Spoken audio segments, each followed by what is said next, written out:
The best thing in the football world to happen to my husband is the YouTube quad box, YouTube TV. Do you know about you can that? put on 4 different games at once. You put on 4 different games and you can now customize which games and it's amazing. Interesting. But I have ADHD, which I've talked about. So when there are 4 games and 4 different announcers and 4 different conversations happening at one time in the kitchen, like my brain, you see. Yeah.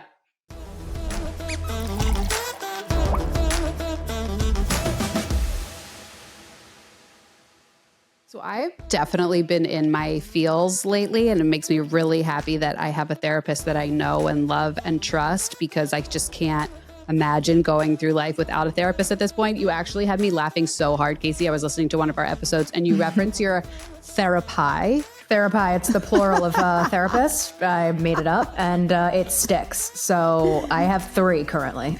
Yeah. I mean, there's no shame in our game. We think that therapy and mental health services are so important. So grateful that BetterHelp is a sponsor of the show. We want to make sure that you and our audience has access to it as well. All you have to do is go to betterhelp.com/motherup and you can get access to licensed therapists who are trained to listen and give you that helpful, unbiased advice. I mean, I know that you have us, but unfortunately we can't directly talk to you through the podcast, but you go to their site, you answer a few questions, and they match you to somebody who has years of experience, who is helping people just like you in a way that fits you. So whether it's somebody that is faith-based, or if you prefer a certain gender, I mean, they really get specific in how they can select a therapist for you. You do it all from your phone or computer, video calls, phone calls, messaging, and however you feel demand. the most comfortable. You'll be matched with somebody usually within 48 hours, so you can get started fast for those issues that really just can't wait. So thank you to our sponsor, BetterHelp. Let them connect you to a therapist who could support you, all from the comfort of your own home. Visit betterhelp.com/motherup and enjoy a discount of 10% off of your first month on us. We have a hodgepodge of stuff for you today. Can you believe that it's almost October? Where did this year go? Yeah. But I am fine with it. I think because now I'm back in my happy pace. I'm in my happy it's place. The holiday season. Every time I see a meme about somebody bringing a skeleton out of their closet and it being one of those 10-foot ones that you put in the front yard, or Jen gets pumpkins so up and doing everything. I'm like, Kacie, this is Casey's prime time. So, okay, when does I know it's the Christmas creep is really the OG of it, but when does each holiday creeps tick you off? So you have the pumpkin spice girlies that August 15th are oh my God, it's Halloween. It's Wait, down girl. I also saw that the new thing for the season is the pumpkin spice Stanley. It's an orange color. So be on the lookout for that. You won't find it because I'm sure people are beating each other over the heads in Target to get them. So no, you probably won't find them. Yeah. The dark web only. Okay. When is it authorized to be in the fall? Just switching up your candles or your scents or reaching for that chai latte. I don't want to hear a damn thing about fall until after Labor Day. Okay. I think that's totally appropriate. As soon as school's in session, it's you're transitioning from summertime. I don't know that I want to see Halloween right away, but we can start putting the summertime vibes away. So you can start doing arrangements with burgundies and oranges and yellows. Yes. Okay. Yes. I'm here for that in September. Okay. And when you're talking arrangements, how often are you doing arrangements just around your home? You do it quite often, don't you? It depends on how I'm feeling and what's going on that week. If my parents are coming or something like that, I love gladiolas. I think they're cheap as hell and they have such a big impact. They're the really tall flowers. You can get them at Whole Foods. Okay. A lot of times. Sunflowers are great. Sunflowers are great, fall. Yes. Flower. Intro to fall. It's such a great fall flower. I kind of get so mad when they have dahlias though, because they're so expensive. Dahlias are the winter peony. Yeah, I do love a dahlia. A peony is $85.95. Yeah. For one. I know. Mark got me peonies for something recently. And And I'm sure he stretched got hit them. over the head. Yeah. I stretched them like as long as I could. They were so beautiful. No, I mean, price-wise, I'm sure he got gouged. Oh, yeah. From a florist? Jesus Lord. Oh, but they you were have so to. beautiful. They do last for a while. They really do. Yeah. I love peonies. Okay, so there's that. And then I don't So really want to September hear 1 is fall. When is Halloween for you? Like October 1? I kind of want October 1. Yeah. Wake me up when September ends. I actually saw a reel the other day of like, oh, here's ideas for Halloween costumes with your dog, first of all, which was these influencers are like, I have poor planning and I can't even answer emails. Hard. But they are filming Christmas content. They filmed it already. It's in the can. I know. Yeah. So I don't want to hear about that until October. And then, but you know what's funny? I think I still forget that like Halloween is totally different for us now. Like now that we have kids, and especially here, it's really fun because it's so warm out. And what are you guys being? Really enjoyable. Are you so there are two? I just said I do not want to talk about that until I have to. I haven't even thought of it. So Sienna drives the bus. I hate to break it to you. Drives the bus. There are two routes in life. And one is, hodgepodge. Everyone wears something. Like me, for the last 10 years of my life, I just put the cat ears on and wear black because that's my favorite color to wear. And that's what I am. But like now, even Eric's saying, he's like, I'm really into the family costumes, which I was shocked about. So we know what we're being because Jack already picked what he's being. So Jack's being a race, he's being a race car driver. Okay. And at first I was going to be Miss Rachel and Eric was going to be Blippi. But then I was like, let's do a family costume. And so Eric and I are going to be like the pit crew, Ricky Bobby and his wife. Yeah. So it's kind of like same vein. But then the baby is going to be a pumpkin because Jack said she needs to be a pumpkin. So I was like, okay. Cute. Yeah. What would you think she would do? I don't know. I mean, she could go very different. Like she could just be like, oh, I just want to be like a princess or a fairy. Or she could go character. Or I would really love her to like dress up as something like career wise. Like now that she like knows that type of stuff. Like she does have interest in aviation, like her father, like the enormous picture of planes that's behind me. Oh, I see it. And she talks about like wanting to be a pilot one day or like wanting to fly helicopters. And like, I'd love her to do some like, I'm thinking maybe like Top Gun type. Oh, Jack is 100% going to be the Top Gun. I had this vision when I was putting him to sleep when he was like 8 months old. And I was like, wow, you're going to be a Top Gun. You're going to go to the Naval Academy. You're going to be a Top Gun. And then you're going to be the president. Yep. Yes, he is. I saw it. So yeah, I do want to do some type of costume like that. But God, there's so much pressure these days on Halloween costumes. Well, there is. And then it's also not only that, Halloween is morphing into New Year's Eve, where it's like, where are you trick-or-treating? Who are you going with? What kind of cocktails do you have in the wagon? I am so excited that this baby's going to be out and I can have cocktails in the wagon. Yeah. Yes, you can. I don't know that I want it to like lose the fun of the holiday, like I think it's so hard sometimes, especially when you are in these like bigger communities and everybody's doing it. And it's like, are you just I went to Party City and I picked out a costume, or is it you are hand making something and you're doing whatever? And like, that's the kind of thing you have to remember at the end of the day. It doesn't matter. Your kids' memories are based on like your interaction with them. And you're allowed to have fun too. So like, if you don't want to be slaving the whole time over a costume or stressing out about something, like make it something that works for both you and your family, because your mindset going into it is going to affect your kids' experience. So like make sure you're making decisions that make you happy too.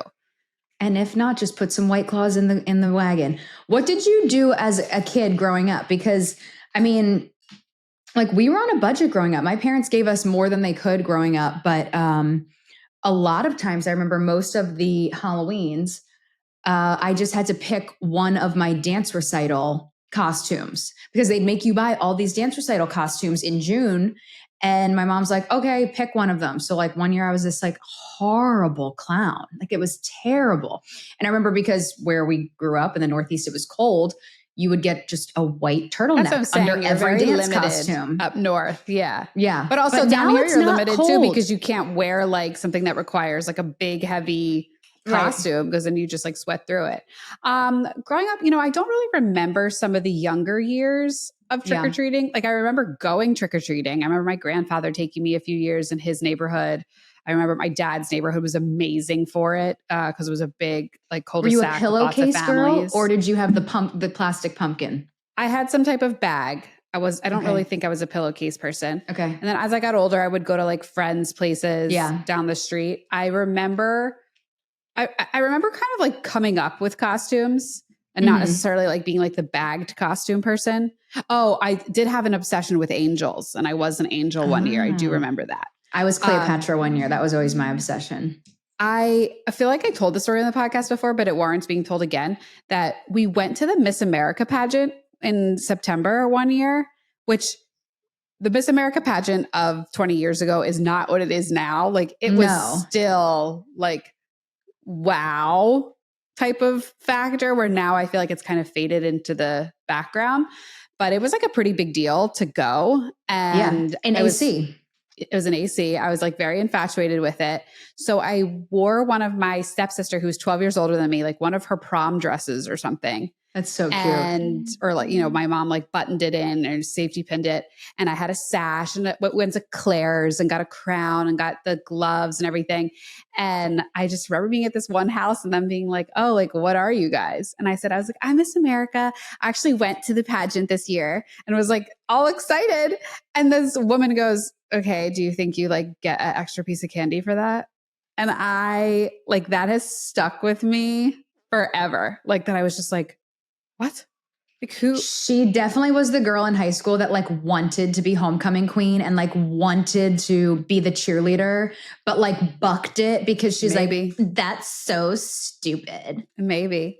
I just remember I was like, I just didn't like for an adult to talk to me that way was a little jarring. And then also I was like, what do you mean you're not super pumped about Miss America pageant? Yeah. Also, like those were like the golden years of pageantry. Yeah. Like those were the years when it was such and I'm not saying that it's not prestigious anymore, but there are so many pageant systems now. Prime time television. It was primetime television. And it was either Miss America or Miss USA. And like Miss America was scholarship and brains and smarts and talent. And, it was like, that was it. Like that was that was the closest thing you got to like royalty. There's very few events nowadays where people are really all gathered together watching something.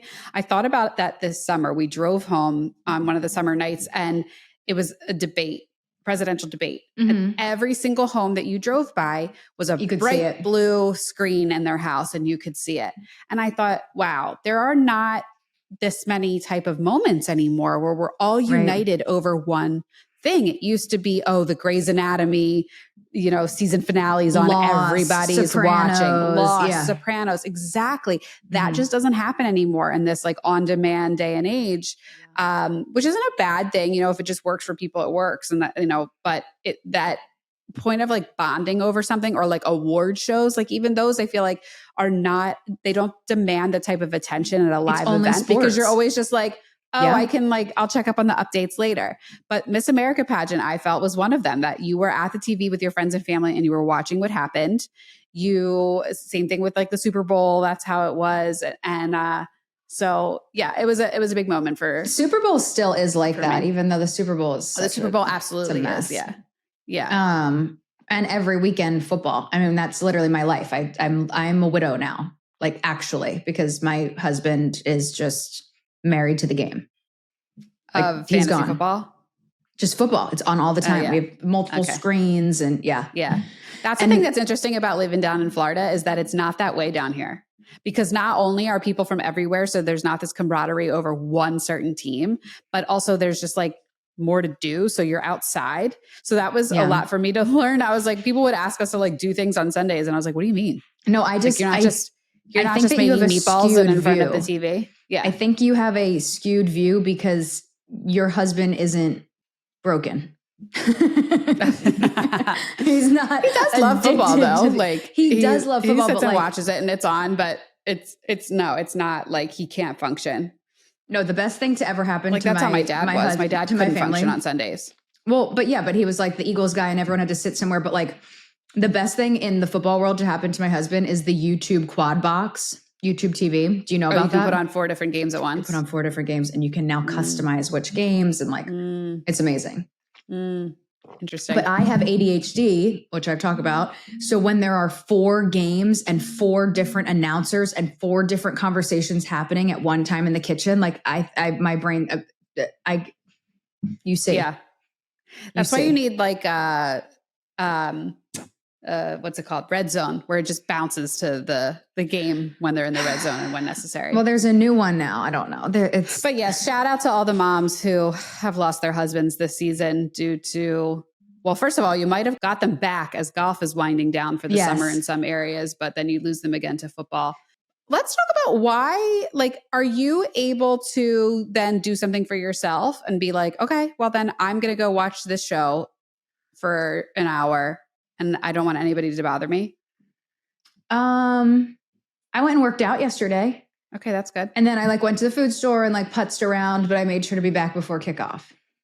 Because it was the first day. Like it was the first day of the season. Oh no. There's this concept that my friends and I talk about of how like my friend said it the other day, how moms and dads just function differently. And it's not to say anything that like dads are bad. We're not saying that at all. It's just like, because I'm not saying that the moms are doing it right either.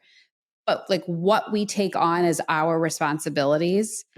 My friend said she was with the kids like all day and was trying to cook dinner, doing a bunch of stuff. Her youngest was sick. She hadn't showered in so long. And she was like, I am like dying for a shower. And then her husband finally gets home and she's thinking he's going to get some relief. And he's like, all right, I'm going to hop in the shower and then I'll be out. And she's like, like, no, like that's not the first thing that you get to do. Like get into this. But I like, also understand him wanting to like do the shower and then start his shift. So I do get that. Exactly. But I like also it's kind of like who bluffs first, right? Yeah. Like who says it? Like, is he getting that opportunity because that's on his mind that he says that because we as women think that we don't have the right to ask that? That's true. Yeah. But that's like, so true. That could have been the first, oh, thank God you're here. I'm getting in the shower for 10 minutes because I really need it. And then you can get in and then we'll like do this together. But like, I think that sometimes it's like, I don't know if we just expect the men to think that way. And then when they don't, you know, like so much I've realized in expectations, how that like takes a role in relationships. Or is it like on us? So then the other thing with expectations is like, my husband golfs and that's fine. And he is on a trip right now for golf. And then I'm like, but then, you know, I should get a chance to do this, but I don't want to do that. Like, I don't want to just, or even, oh my God, we've been having our Thursday date nights and they've been great. But if we don't have a date night, like a double date set up with another couple, and it's just he and I leaving the house to go to dinner by ourselves, my guilt is overfloweth. Whoa. Yes. It's almost like I can tell myself, no, we needed to do this because we're connecting with this other couple. We're like broadening our relationships or our friendships. Yeah. But if it's just us, I'm like, well, we really could have just stayed home. We really could have just spent a little bit more time with them. And it's like, it's very apparent the difference in the situations where like how bad my guilt is. And, you know, Mark will always try to remind, he just keeps trying to remind me. He's like, listen, we need this too. Like, this is for us. And this is for us to be better parents and like have a better relationship and show that to the kids and whatever. And he's not wrong. But I noticed the dichotomy of that, of if it's almost like, well, I could have easily canceled the sitter tonight because we didn't have plans. Right. But because I didn't. Do you have the sitter in the morning if you go out on Thursday night? No. So you spend more time with the kids in the morning and then the sitter does bedtime. Yes. Okay. There's nothing, and there wouldn't be something wrong with it if you did both. The two things that are sticking out to me is one, I love that idea of going out with another couple because then it's just one-on-one time. You can focus on them because sometimes with the group, it's hard. Mm-hmm. Do you change the couple, rotate the couple every week? Oh yeah. I love this idea. Yeah. And what's nice for planning purposes, you know, how long does it take to make plans most times? And normally we're like, we have every Thursday open, pick a Thursday. Yeah, that's true. That's a great idea. So that's what we do. And then And yeah, it's either like sometimes it's a group of people if it makes sense for like that group to be together. Or other times it's just a couple, or, you know, we got tickets to something and we'll invite people to it. Or And do you try a different restaurant every time? You know what we started doing? Yes, we tried a different restaurant. We've tried to branch out into like different places too, like different areas of the city instead of just going downtown. But also it's become our time to like do that random errand that we haven't done. So like the other day we had to go to Lulu and like get a ton of stuff that Mark needed for his trip. Or we like went to the golf store and got him new things that he needed for his trip. That like me, you know, I always say like my love language is quality time. And like the best day for me and Mark is like, I want to go to the UPS store and I want to go to Lulu and then I want to go get a slice of pizza and then I want to go to CVS because we forgot something. Like that to me is the best. Just doing because the you're accomplishing things that seem like a mountain that just keeps piling up, and you're doing it with your bestie. Yeah. It really is. Like, I want to start doing this. The times before we had kids, like that was our life, right? Like we'd walk around the city, we'd do our errands together, we'd maybe stop for like a little lunch somewhere.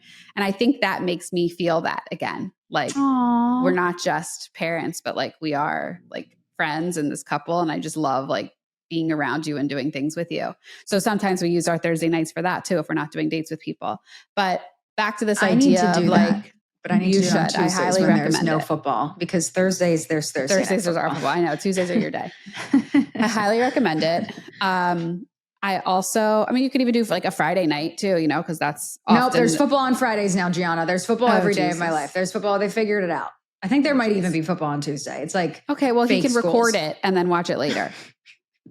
But this idea of like how moms don't feel like they can ask for that time, or like if I don't actually need it, like it's okay for me to leave for a few hours because I have my friend's baby shower. But then the concept of I'm just going to leave for a few hours and putz around downtown and like walk into stores that I haven't gone with my into, friends, or go to the spa or whatever, like the guilt that comes with that is so much different. 100%. So much like different. I'll even do things like, but I'll say things to Eric. I'll be like, oh, I'm going to go do my podcast. Like, is that okay? And he's like, yeah, it's fine. Like, you know, but it's that little thing on the end, like you're a grown up. You're allowed to do that. Yeah. But I think the women's brain is different than the man's brain on that. Are we naturally geared towards being people pleasers more than men? Like, is the baseline just different? I don't know. Or I don't know if it's that, which I feel has been a running theme in this podcast, that physiological bond that we have to the child that makes us feel that a little bit more. I have seen so much on Instagram about an anxious attachment or abandonment issues with kids developing pre-5 years old. Like the first 5 years are the most Can we talk about what an anxious attachment actually is? Because this is a great segue into the next topic I want to talk about, which is the unexpected anxiety I just had with Mark leaving for his trip. Like I'm actually going to look it up right now because but while you do that, is Jack getting abandonment issues because I have him, he's with his nanny right now? No. Are you sure? I mean, I'm not entirely sure, but I would bet a lot of money on it. Like when I leave and he cries, like when I go to work out and he cries and then he's fine 3 minutes later. Right. Is he experiencing abandonment? I mean, I'm not an expert, but I think that is a natural reaction. I think that is a healthy sense of development. I think, first of all, it's a signal if they don't care and they show no emotion and they don't care if you leave or who they're with. Right. So I think that sounds healthy to me. And then I think the fact that you're doing it now is like allowing him to flex that muscle of knowing that you leave and come back so that it's not a horrific trauma to him later. And then I also put him down for his naps and to go to sleep every night. I usually fall asleep in there with him now. But if you leave your kids to fall asleep on their own, is that creating abandonment? I don't think so. Okay. Okay. So what do we have here? Anxious attachment. Anxious attachment. I have it for sure. For is a sure. type of attachment style that can cause people to have difficulty trusting others and forming close relations. Some signs of anxious attachment include fear of abandonment. People with anxious attachment may have a fear of being left and may worry about losing their partner. They may also be hyperactive and constantly look for signs that their partner is going to leave. Need for reassurance. People with anxious attachment may need frequent reassurance and affection from their partner to feel safe. Clinginess. People with anxious attachment may be clingy and may have a tendency to overly depend on their partner. Low self-esteem. People may have low self-esteem and a negative view of themselves. Difficulty trusting others. They may have trouble trusting others and may find it hard to let their guard down with their partner. Difficulty accepting criticism, trouble accepting critiques of their actions. Anxious attachment is often the result of feelings of insecurity and abandonment during childhood. It's possible to overcome as anxious attachment style with help and support, such as therapy. So it's an intense fear of rejection and abandonment. But did you have abandonment when you were a child? Is that where you think it comes from? So here's what's interesting is reading that. I don't think that's what I'm feeling, but I do absolutely feel that I had abandonment as a child, just because I was always trying to figure out like where I fit in because I had divorced families. I had a lot of love on both sides, but I didn't really. It wasn't cut and dry. Yeah. And there were new people coming into your life and changes. And so what do you feel with Mark? Let's try to Dr. Google this. Yeah. So what I'm feeling right now is, I've talked on the pod about I had a very anxious summer. I think some of that was brought on by the place where I lived. It's just not my happy place. And I now have a home set up in Naples, and that's where I wanted to be. But there was also issues going on in our life at the time that were bringing on a lot of anxiety. Some of it's personal that I don't want to share. Some of it had to do with the nanny situation, that I didn't feel comfortable with the nanny that we had. And it was making me really anxious about the decision to find a new one, just some of the things that had happened in that situation. And I started to feel something. We didn't know if I was having a cardiac issue or what was happening, but I was starting to say, like, what if I'm just having a really bad anxiety? I mean, I couldn't really breathe a lot of days. And then Mark went away for 4 days, maybe. Gosh, I can't even remember where he went at this point. But Sienna was. Didn't he go to Philly? No. I want to say he went to Vegas. I don't even remember. But or maybe he went to Arizona. So when he left, Sienna was really, really rough. And this is where she could have been feeling that abandonment. And because I realized we haven't sat her down and told her, like, Daddy's going on a trip and he'll come back. Right, he just right. And you guys are always together because, like, Mark can work from home. You work from home. Yeah. So that's the thing with Jack is we're always together, which is great. Yeah. So it's like you don't want to rock the boat by telling them something, but then maybe you're creating more of a problem because you don't tell the kid something. She's also that type of kid, though. I mean, she needs to know. I know. She's a news box. She's like way smarter than we give her credit for sometimes. And that's the thing. Like, I've started realizing, like, we need to tell her more. Like when I said, like, no, we're going to tell her that we got a new nanny. We're going to tell her that these are going to be different transitions in your life. Anyway, so she was really tough on me that week. I think I cried myself to sleep like every night. She wouldn't sleep in the middle of the night. She's screaming at me. She doesn't want to go to school. It's a whole thing. And that had brought on so much anxiety within me that I think it was hard for me to let go of. That now Mark is away again for a week and I can feel my body like lock up again. Yeah. And he left yesterday. I have no anxious attachment in terms of our relationship. It's not like I worry about him or I don't trust him or anything like that. There is a fear that I haven't really experienced before of like, oh my God, what if I never see him again? Oh my gosh. Have that voice in the back of my head constantly since obviously the sudden loss of my dad with anybody. But for the first time, it was pretty loud this week. Wow. I don't think it's been helped by the fact that there was just a really tragic car accident in our area where a mother was picking up her son and a friend from school and was hit by a truck, and the mother was killed, and the 2 boys are still in the hospital. I didn't even see that. Oh my God. Awful stuff. And so I get that in my head of like, oh my gosh, what if something happens to him? And then of like, oh my God, what if Sienna's not going to listen to me, or I'm not going to have control over my kids?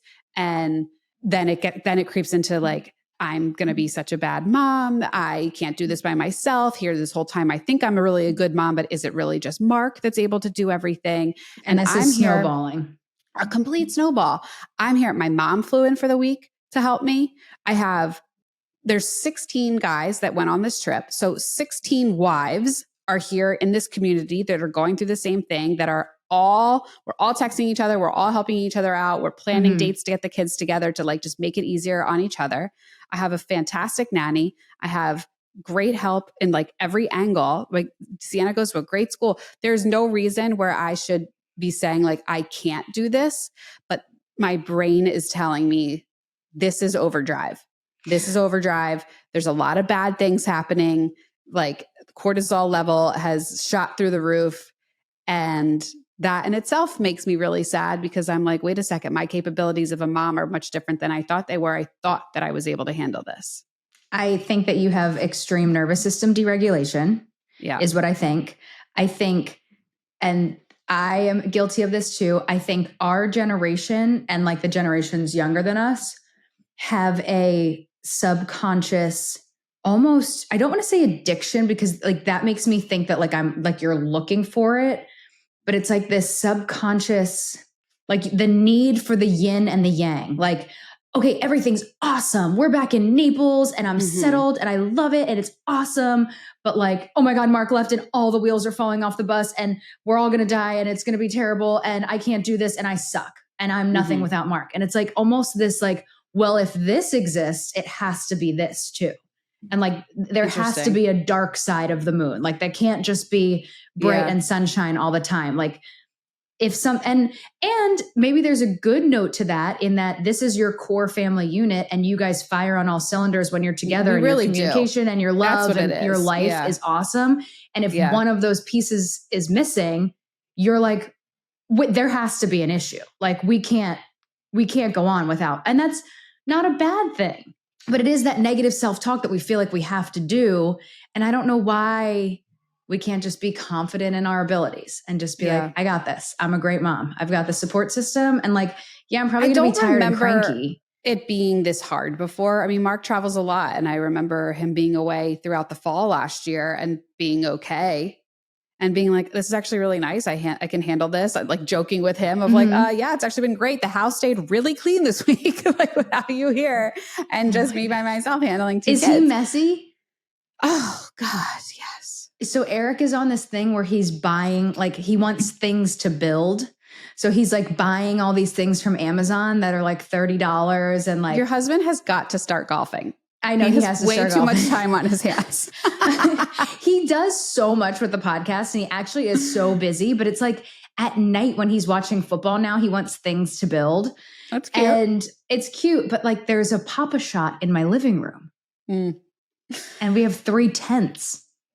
I don't know. There's part of me that has hope that like, that last time in the summer really did me in and I have like a PTSD from that. And then if I could get through this week successfully, maybe this will be a nice reset that, okay, I can do this on my own. But I was just really surprised by the feelings. Like, again, my mom is here. I'm not by myself. I have a strong community.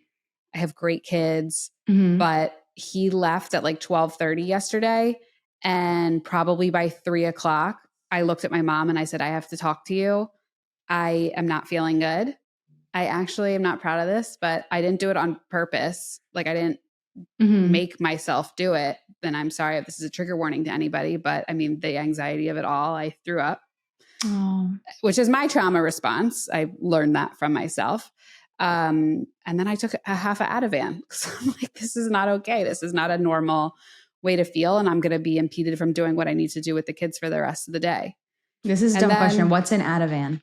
It's an anti-anxiety medication. Oh, okay. Which I take like 1 a year.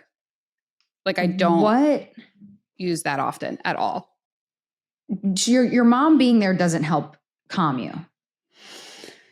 No, it does. I can't imagine how it would be if she weren't, like, because my mom is very steady, and she's like, I do think that helps me level set.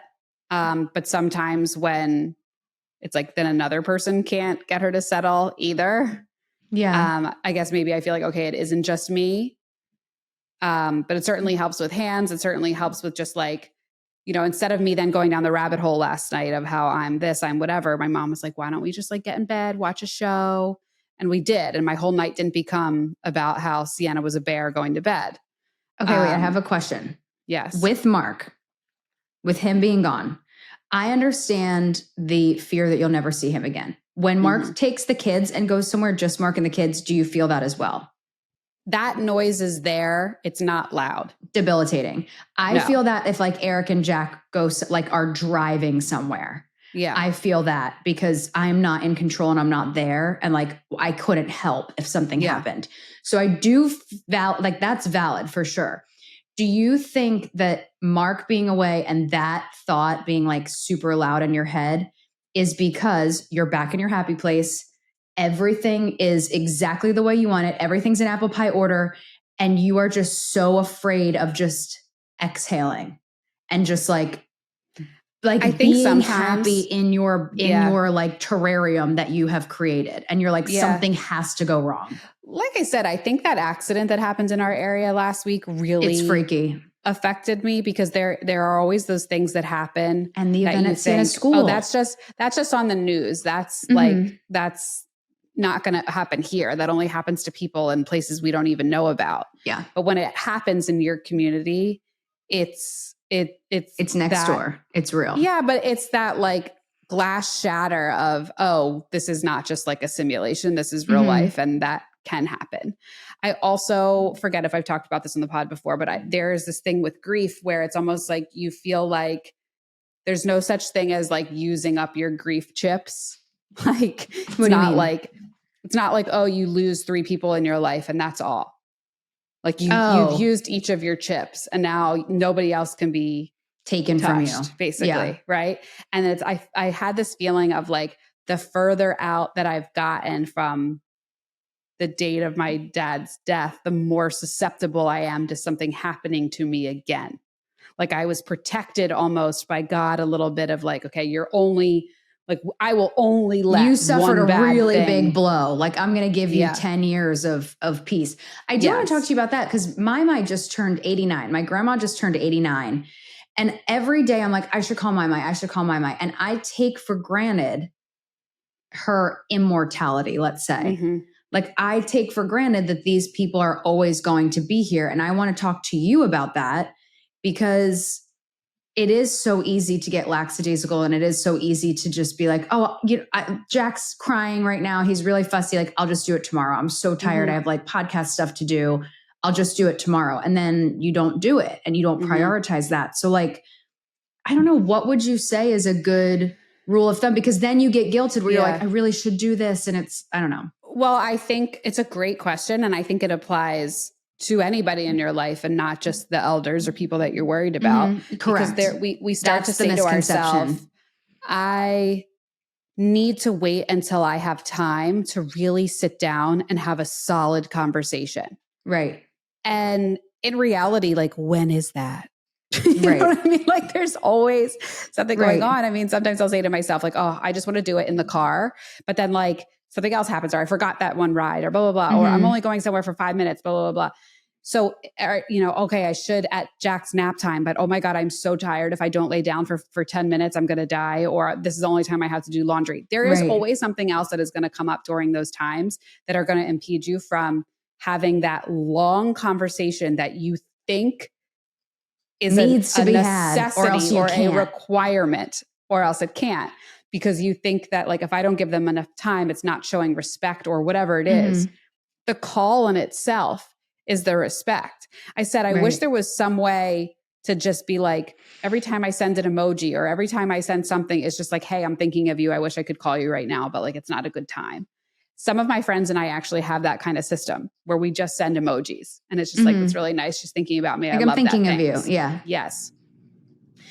So what I've started to do with some people, it's the same thing where I'm just like, even if it's 10 minutes, I need to just call and be like, hey, I don't really have a lot of time, but I've just been thinking of you and I wanted to chat. Like, how's your day going? Like anything like major you want to tell me or blah, blah, blah. Then you kind of like, okay, that's good. We said what we needed to say. They appreciate it just as much as you do. And that's all it needs to be. And I guess like how I want to say this is like, God forbid something does happen to that person. You're not going to say to yourself, I am so upset. I only talked to them for 7 minutes. I wish it was for 30. Right. You're going to say to yourself, I'm so glad I made that phone call and at least I got to talk to them. Mm-hmm. It's a pretty black and white. The timing doesn't matter. It's I called or I didn't call. And well, even think about the conversations you have with your mom. Like if you're like running in somewhere, you're like, I have 3 minutes, but I just wanted to call you and like see how your day was. I have to tell you these like two stupid things that I don't feel like texting. Yes. It's that. It is. And I think the more that you get that to become the common practice, the easier that's going to feel. Like I've gotten that way with some of my aunts where it feels like, oh, I should call them when I can give them like an hour-long update about the kids. But I've gotten it to a point where it's just like, hey, I'm just running to the grocery store. I just wanted to see how your day was going. How's Uncle Don doing? How's whatever? Like, oh my gosh, and you'll never guess what Sienna did. Like, all right, now I'm here. You know me. Off to the next thing. Love you. Bye. Well, then you get the guilt of like, if they don't answer, they get the guilt of like, oh my God, I have to call Gianna back. Like I owe her a phone call. So I think the more you do those routine 3 to 7 minute phone calls, it removes that need to lock in and devote hours and hours and hours of your day to doing that. The other thing that I realize more and more with grandparents is because I'm seeing it with my parents of how involved they are with Jack and with us and with our lives is like the grandparents get pushed, you know, they kind of just get bumped out a little bit. And like that becomes the core family. And you don't really realize that. And I'm like, my grandma is probably so like bored and I just want to call her and brighten her day and see what she's doing. And, you know, that's the kind of mentality. It's like when you realize at a certain age, and this is a question for you too. I feel like once I got to college, I started realizing my parents' mortality. Like I started realizing like, whoa, my parents like this year, like they're in their 60s. Like, whoa. So one of these like defining moments of my life that you like remember, I had an absolute panic attack, breakdown, floor of my room, curled up in a ball before I left for college and was screaming and crying and said, what if my mom or pop-up die when I'm away and I won't get to see them ever again. And I remember my mom taking it very seriously and being like, are you not ready to go to college? Yeah. Like, is this something we need to address more seriously? And I think it just kind of like, I needed to get it out. And like you said, there was this moment of like, oh my gosh, there is mortality. It is something that like they could not be here one day or whatever. You know, lo and behold, they both made it through until my mid-20s and they were around for all of my college. But it was that like, I'm going away.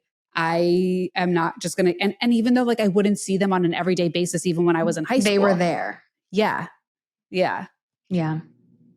So yeah, it is a hard realization that, and again, that goes back to what I was saying of like the thing that happened in our community, just being like, this is real and this stuff happens. And it kind of just takes that protective layer off of your life a little bit. It's a lot. It's a lot. Before we move on to something lighter, you had said when we first started that there was something emotional that you wanted to ask me. Oh, that was the my thing. Okay. Okay. You're like, that wasn't I was emotional. like, is there something else we need to get into? Because, whoa. That was emotional. You know how it is with us. You never know if you're going to laugh, if you're going to cry, if you're going to get angry at these episodes. It's just, you know, it's a whole motherhood journey in itself. So my hair is looking particularly red. Your hair is looking particularly great. We got on this episode and I said, what do you do? Do you curl your hair every day? It looks amazing. She goes, no, this is my blowout from Friday. I'm like, this is I went to Salon Vanity in Philly, which I still go to Eddie. And it's just still riding this wave, baby. It looks beautiful. All right. So we'll move into some lighter topics here. Kacie deserves a badge of honor because she has pretty much, I think we can say, completed potty training with We're Jack? through potty training. Yes. Wow. Yeah. And this boy is not even pretty 2 yet. quickly. How did you know that he was ready? Hiding when he poops, telling you he has to pee, change your diaper, like that kind of stuff. Yeah. So the signs were all there. What's that emotional capacity like, or what's that reaction been for you? Like, so going I through, I had a really hard time potty training. So like, how was it for you? I think we could have done it earlier, but I kept pushing it off. My mom kept being like, Casey's ready. Casey's ready. Casey's ready. He's ready. Honey, sweetie, your son's ready. And I'm like, no. She's like, you really want to be out of diapers before the new baby comes, which she was right. Yeah. And I did not want to do it because I will be the first to admit it. I don't like to do anything that I don't know that I'm good at. And if I know that there's a chance I can fail at something, I don't want to do it. Because I am a perfectionist and I'm trying to get better at that. But I was like, shoot, what if we do this? And like, he just doesn't take and he just doesn't do it. And I'm a failure and we have to like step away from it. And imposter syndrome of like, wait, I didn't read any of the books. Like, can I just wing this? And I'm like, yeah, they didn't have books back in the day. Like, we'll just figure it out. I'm not a book girl. I bought a book. I started reading it when we were in Nantucket this summer. And I was like, F this. I'm not That's reading so the funny. book. I wouldn't expect that at all for you being a perfectionist, because I feel like I'm a perfectionist with some things too. And I'm like, I need to know the right way for this to be done. Yeah. And sometimes like that's where it gets debilitating for me to complete certain tasks because I think there is a black and white way to do it. Yes. And there's not. And it's just like, just figure it out. And I'm like, no, like I need to. So I would think that you would be like that. Like, I'm getting this one book. We are following these instructions and this is how it is happening. Like you're saying, it's like, you're like, I'm a perfectionist, but I just wing it is like. I think, I totally wing it. I wing it in like everything of my life. But I think also because Eric isn't the book guy either. So I think I know from past things, like when I do throw the book at him in the sense of like, oh, this doctor said this doctor said this, whatever, this, and this. He'll take 50, 75% of it. But some of it, he's like, I think we got it. Like, I think so he's definitely helped me. I actually said that to my mom. I was like, I've come a long way in 10 years. Like, I'm just more chill, more relaxed. I think this child in my stomach is very chill and relaxed like her father. So I believe in taking on your kids' vibes when you're pregnant. I did it with Jack and I'm definitely doing it with this kid. But I know I'm going to be met with, I don't want to do the book. Like, we know our son. And that's actually a good reminder to everyone out there. You know your child. Yeah. Better than the doctor or the best-selling Amazon doctor. So yes, read the book for sure. But at the end of the day, like, feel it out. Yeah. There's a great one that I used. It was very simple. I mean, it was like only a few pages and it basically was just this. Here are some things to have on hand to make it successful for you. It wasn't like, this is the method and this is what you have to do. Did you do prizes? Like setting you up for success. I forget if we did. I think we did. I think we did fruit snacks. And we had like one of those toys. We had like one of those things, like a sheet that you put like stickers on. Oh, cute. Stuff. Yeah. But we did the thing in the beginning. We collect all the diapers together and say we're donating them to another little girl. And she like totally got it and was good with it. Anyway, the book that I use is very simple and it's on our Amazon storefront if you want to look that up. I did not do the collecting the diapers. My other question to you, which I know the answer to this, but the next thing that is daunting is the through the night thing. Because, I put a diaper on him for his nap and then I put a diaper on him at night, but I still give him the bottle. And for me, I know that people are going to be like, what are you doing? He's 2 years old. But it's like, he never had a binky. He never sucked his thumb. Like he is so mature and grown up that I'm like selfishly, like I want him to still be a baby. And I'm like, I don't care if you're drinking some milk. I don't know. Well, what's going to be funny is I wonder how you'll feel about that after baby, because once you see a real baby and you're like, he is huge. This kid is a grown man. He is you might feel totally different about it. That's true. I mean, I give him like 5 ounces of milk now instead of like his 10 that he was getting, but he still likes his bop. Oh, another hack that I got when we read in bed. I don't know if people do this, but I found a book clip light on Amazon. I'll link it. Oh, cute. But it's a red light. So it doesn't stimulate them. Cute.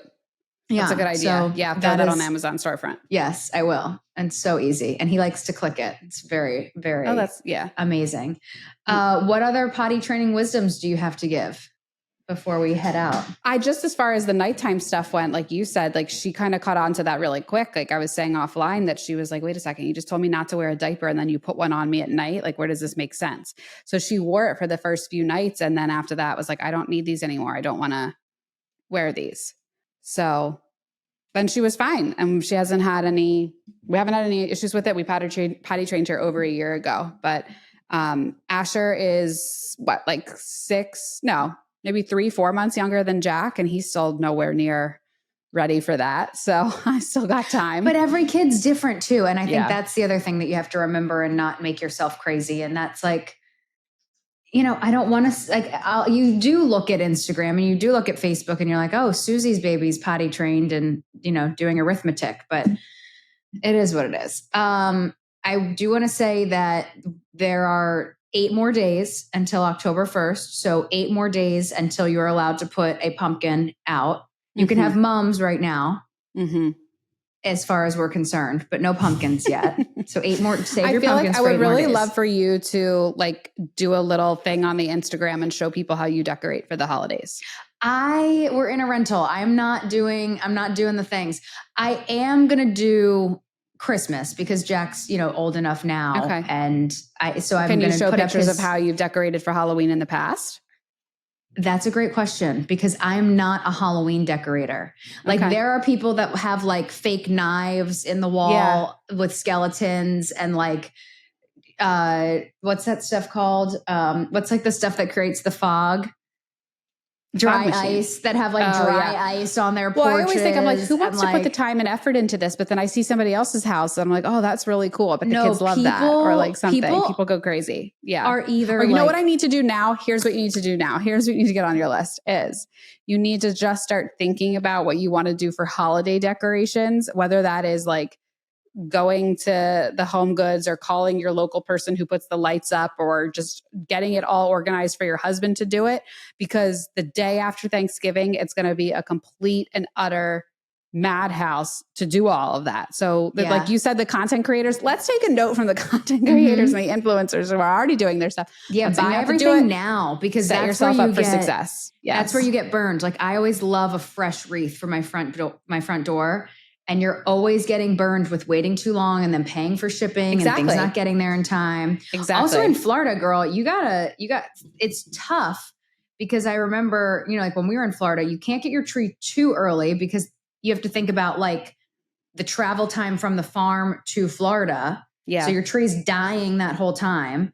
Then you bring it home. If we get our tree at Thanksgiving, which I like to do, but coming from Pennsylvania, we would literally chop it down on Black Friday. So you got to wait for that. But if you don't get it in time, then all the good trees are picked out in Florida.